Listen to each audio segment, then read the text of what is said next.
If you feel like you know exactly what to do to lose the weight and keep it off, but are struggling to do so, you're in the right place.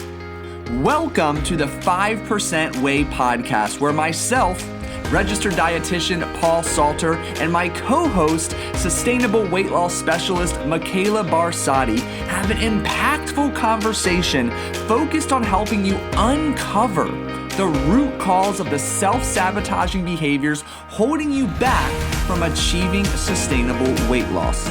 Your transformation begins from the inside out, and our purpose is to accelerate that progress by sharing practical strategies and need-to-know information to help you reclaim your confidence, control, and inner calm so that you can feel, look, and be your best. Hey everyone, welcome back to another episode of the 5% Way podcast with your host, Paul Salter, and myself, co-host, Micheala Barsadi. I am excited for today's episode because this is something that I struggled with a ton throughout my early years getting into health and fitness. And Paul, I'm sure that you can relate some point in your journey as well. We are talking all about the sneaky, all or nothing perfectionist mindset. And this really tends to show up when we're mistaken and think that we need to be perfect in order to achieve results.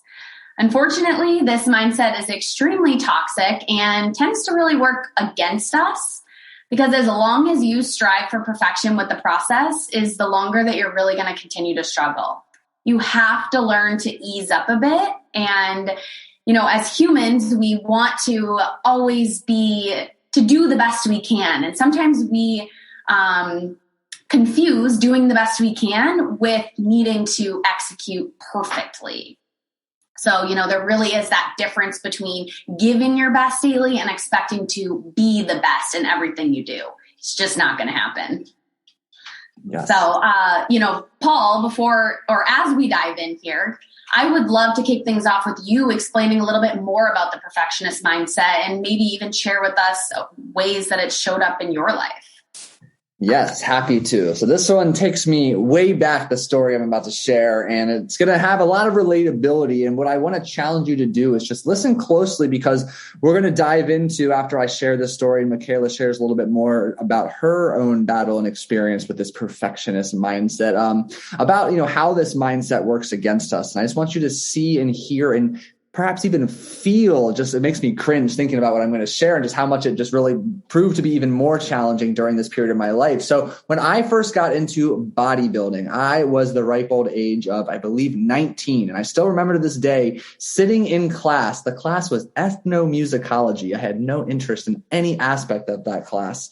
But it introduced me to country music at a time I wasn't even into country music, and now I love it. So there's the silver lining. Anyway, I digress. And this is when I first stumbled upon bodybuilding and really went down the rabbit hole of just consuming anything I could about nutrition and exercise and supplementation related to bodybuilding. And you see these people, these men in particular, walking around at 3, 4, 5%, single digit body fat. And I couldn't help but immediately think that I had to be absolutely perfect. Like, I'm not blessed with the most outstanding genetics to look like these guys. So I had no room for error, so to speak, when it came to missing a workout, missing a meal, a macro, a calorie, a supplement, at the perfect time, etc. And sadly, or for better, because it's got me where I am today, but for the next 3 or 4 years, I let bodybuilding consume my life with the underlying belief that I had to be absolutely perfect with my macros. And, I wrote a post that ruffled a few feathers a couple months ago,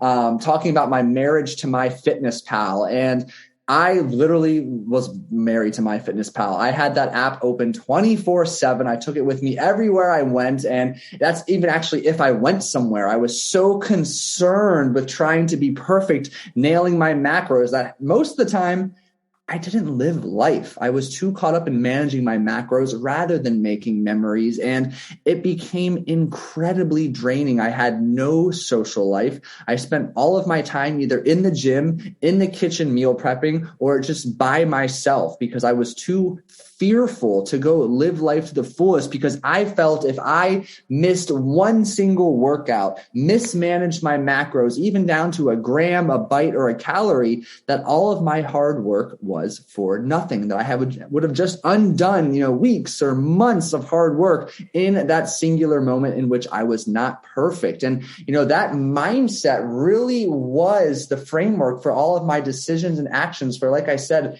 a very long period of time. And I look back at that time during my life and just see so much missed opportunity. And again, I'm very grateful for the experience, but I just see so much, I don't want to call it wasted. I'll go back to the word potential opportunity when it comes to having different experiences, making memories, meeting new people, learning new lessons, etc., because I was so consumed with perfectionism. And then the one other thing I'll add, Micheala, too, is like, this was, almost 12 years ago. And, social media was very popular, but it's not what it is today, especially Instagram. Instagram was not around then, or if it was, I wasn't on it.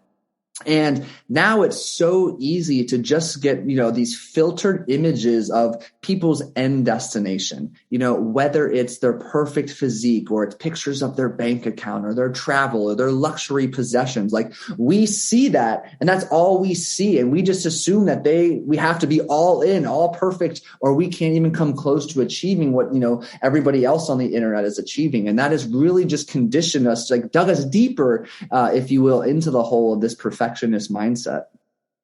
Yeah.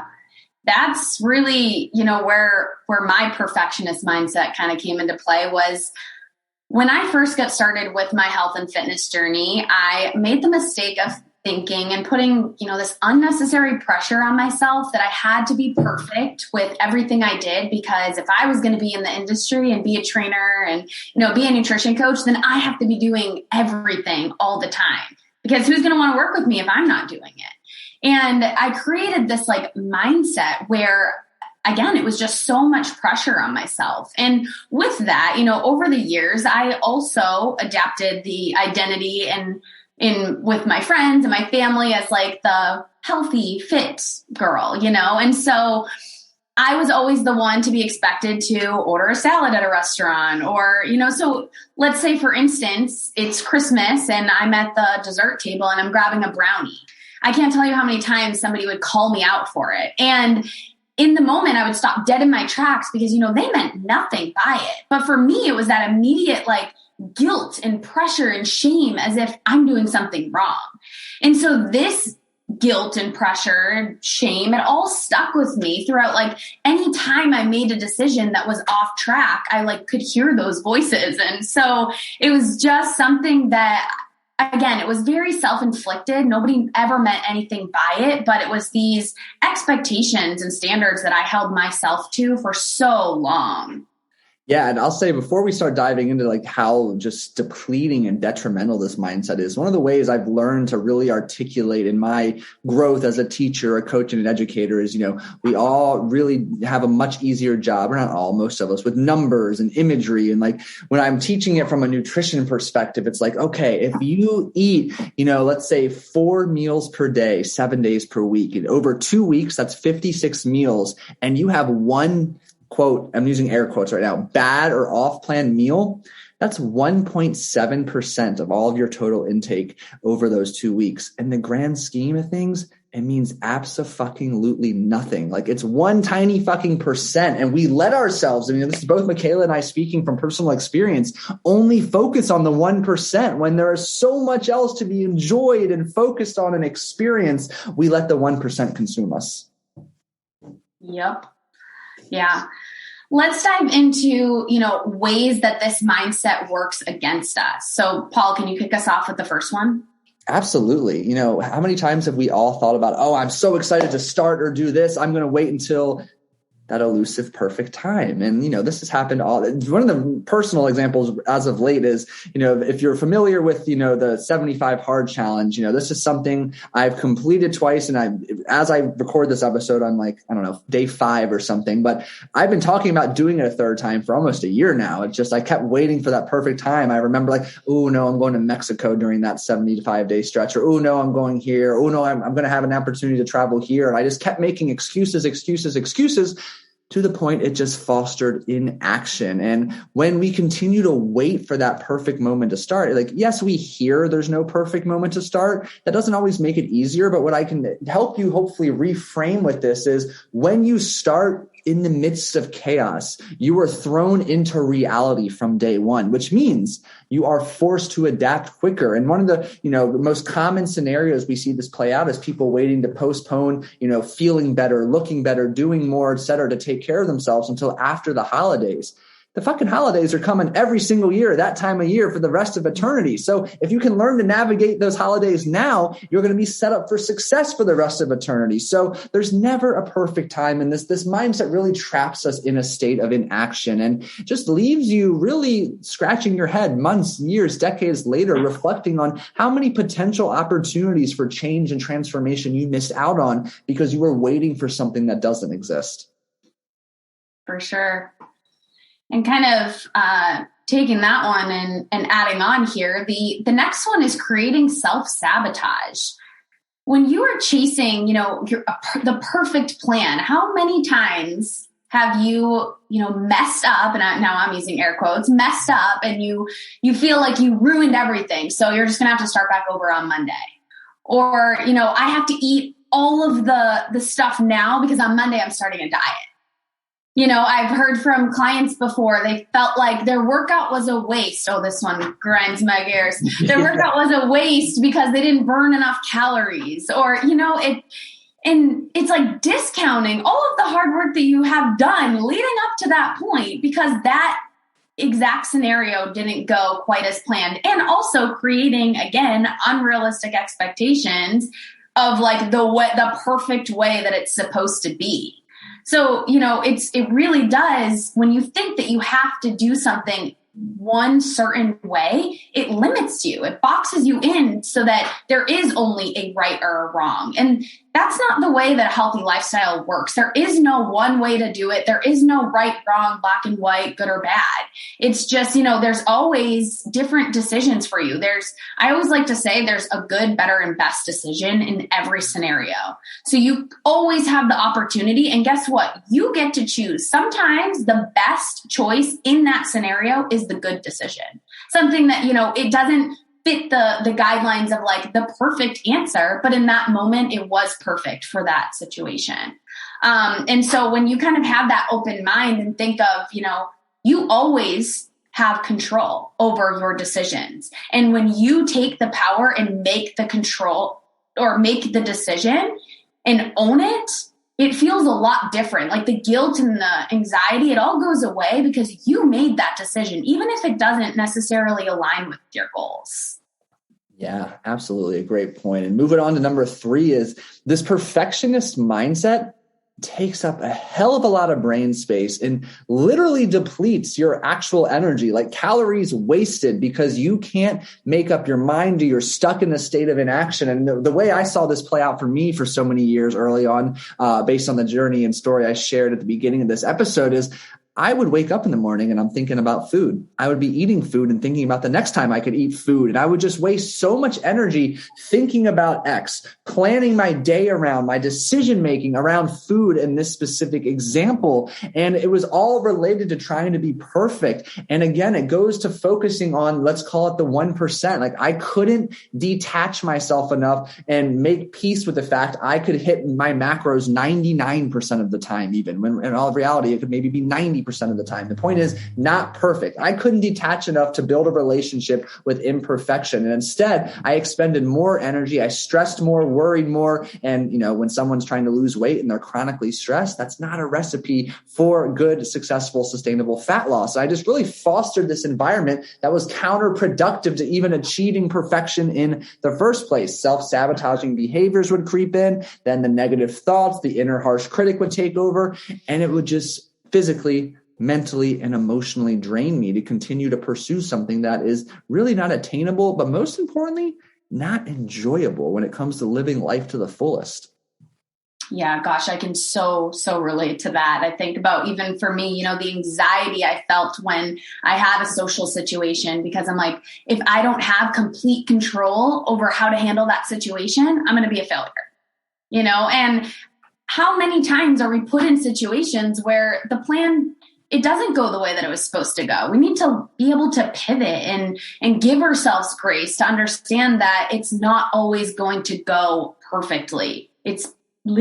We say it often, but it's part of the process to have these hiccups and speed bumps, and how you handle it is everything.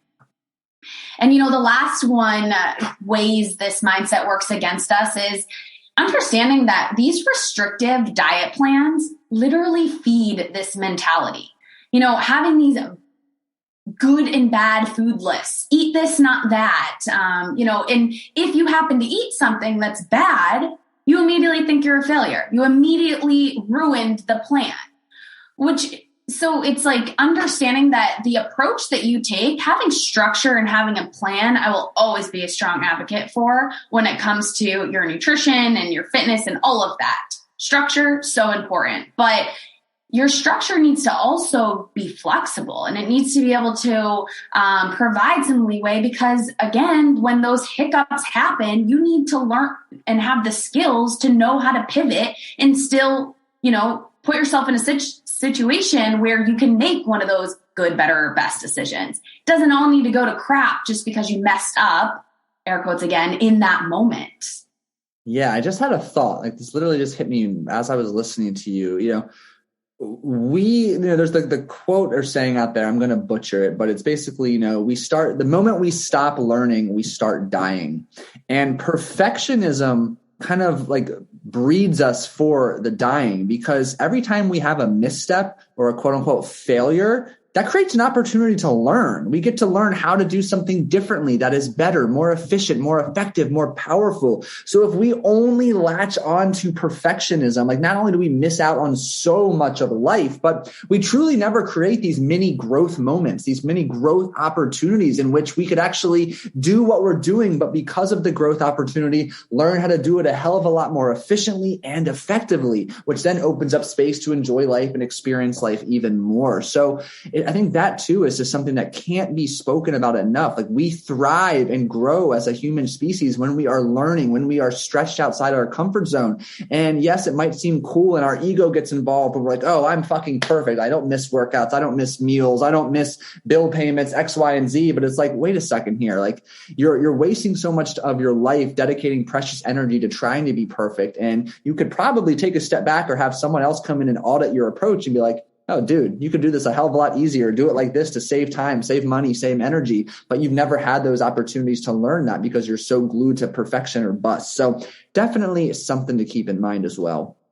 Yeah. And if you are struggling with, the perfectionist mindset, living in that all or nothing mindset, the scarcity mindset, I encourage you to seek out accountability, because it will be so beneficial for you in your journey to let this go. Having somebody else be able to recognize some of the positives that you are having.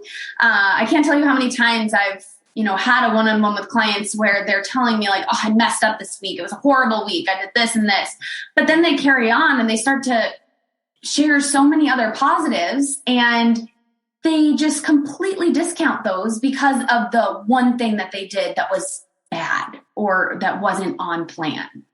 Yeah. So we've talked about the many ways perfectionism works against us. It breeds inaction. It leads to self-sabotage. It depletes our mental, our emotional and physical energy stores. It really just, when we set up these perfectionist boundaries and action steps, it just breeds further perfectionism, which ultimately does not allow us the opportunity to learn and grow. So let's talk about what to do instead. And the first action step is going to seem like facepalm, simply stupid, but just fucking start. One tiny action step goes a long way. And the greatest amount of energy you will expend when it comes to taking an action step is actually starting. Like that activation energy requirement is so huge, but as soon as you get over that hump, the next action step and the next one are going to be easier and easier and easier because you're going to be building this wonderful wave of positive momentum. So you've got to just start. And, as we talk about, whether on the 5% Way podcast, on a previous episode, a future episode, articles, or just Micheala and I's social media as a whole, like start super freaking tiny. Give yourself an opportunity to create a win and let the inevitable flooding of dopamine and the positive emotions associated with that win really carry you into the next action step, the next win, and so forth. Next, something is always better than nothing. A simple concept, but really we need to remind ourselves of this more. You are only ever, first of all, one meal or one decision away from being right back on track to where you were. And let's say, for example, you only have 30 minutes to work out, but typically your workouts are 60 minutes. Well, go get dressed, go work out for 30 minutes and get it done because 30 minutes is better than 0 minutes. So rather than just throwing the whole day away because you can't get in your 60 minutes of a workout, do what you can. You're going to feel so much better after you do it. And then you're just, building a stronger and stronger foundation of those habits because of the execution. It's always about consistency and what we can do over and over and over again. So the more that you just completely throw it away because you have a hiccup, you're not going to be very successful. We need to push through and just do what we can with the time that we have. That's a phenomenal example. Yeah, that one really landed with me well. Yeah, I like that a lot. And then the next thing, what you can do is, mistakes are a great thing. So kind of like I alluded to earlier, and that was not intentional. That's so funny that it worked out that way because I don't even remember seeing this note when I was reviewing, but I added it. That's perfect. It's like, mistakes are a great thing. They just create opportunities for you to get better. You essentially have learned what is working, maybe what is not working too well, and what opportunity there is to do things differently to improve. So mistakes are a good thing. Like perfectionism just breeds self-sabotaging behavior. That's if you even start at all, or otherwise you remain stuck in that perpetual loop of inaction and negative self-talk with a harsh inner critic. Make the mistakes. That's where you learn and you grow and you experience life. Don't hold back because you're afraid of making a mistake. That is really where the growth, the success, and the progress occur. One of my favorite things now, Paul, that this past year I've really been trying to step out of my comfort zone more and taking on a lot of the foreign land, if you will. And it's scary as heck. And I make a lot of mistakes, and I used to get really discouraged by it, and it would turn me off and scare me and make me want to run away from the situation. But what's really inspired me lately is learning from people that are more successful, learning their background and like their journey to get to where they are. And when you hear how many times they were told no, how many situations that they, that didn't go as planned, it's just really makes you realize this is the path that everybody takes. It looks a little different for everyone, but don't be fooled that this successful person that you see now didn't go through all of the hiccups and all of those challenges. It is part of the process, but the people that succeed are the ones that took those hiccups and they analyzed them and then they reassessed and they learned from them and they moved forward. Yeah, it's a great point to tie it back into kind of what we began this conversation with. Like you see the people on social media with all the fancy luxury and materialistic goods, or they're showing pictures of their bank accounts or their physique. Like But I can guarantee you they made many mistakes. The person showcasing and flashing all their money probably has lost a hell of a lot of money first before they learned how to actually make it. The person who is lean, healthy, fit, strong has failed countless reps in the gym, made plenty of mistakes on their diet. One diet failed, cheated on this, that, the other. But they don't post any of that because that's not sexy. People aren't, attracted to all of the hardship. We want to see the good, the positivity. As we've talked about before, it's positive change that elicits action and change in our behaviors, those feel good emotions. So if people were just posting on social media like, oh, I failed this today, I lost 100K here, that would be one hell of a depressing social media channel. It wouldn't drive the engagement as much as posting all of the flashy things. So we can't, compare our own journey to the end destinations we see plastered and probably somewhat filtered all over social media platforms. So true. And the last one I already alluded to here, but whatever decision it is that you choose, just making sure that you own it. So going back to your good, better, and best options everywhere you go. This is a very common example is out to a restaurant. Let's say you go out to a restaurant and you're like, I'm going to stay on track tonight. And then the bread bowl comes to the table. And then you're like, all right, I'm going to have one. And then next thing you know, you're like thinking in your head, you're like, I really want another one. Do I not? And you're weighing out your pros and cons here, right? And a good decision would be like, you know what, I'm going to go a little over tonight, but I'm going to enjoy the bread and then I'm just going to move on. A better decision would be, I'm going to stop at my one roll and that's that. And then I'm going to stay on track. And, the best decision maybe is, I'm going to really aim to stick to my plan tonight. So I'm just going to have a half a roll because that's what fits with my meal and then whatever, right? There are all the different decisions that you can make. And as I said before, there's not one that's better than the other. It's really just making sure that you're confident in the decision you make. When you tell yourself I'm not going to have any bread, and then you go and have it, you're setting up unrealistic expectations right off the bat, which is just already putting you in a position to hate yourself for the decision that you made. So it goes back to setting those realistic expectations. And, if you're going out to dinner and it's your favorite Italian restaurant and they have bread, don't tell yourself you're not going to have any, but just own it. Own the fact that you made that decision and then get right back on track.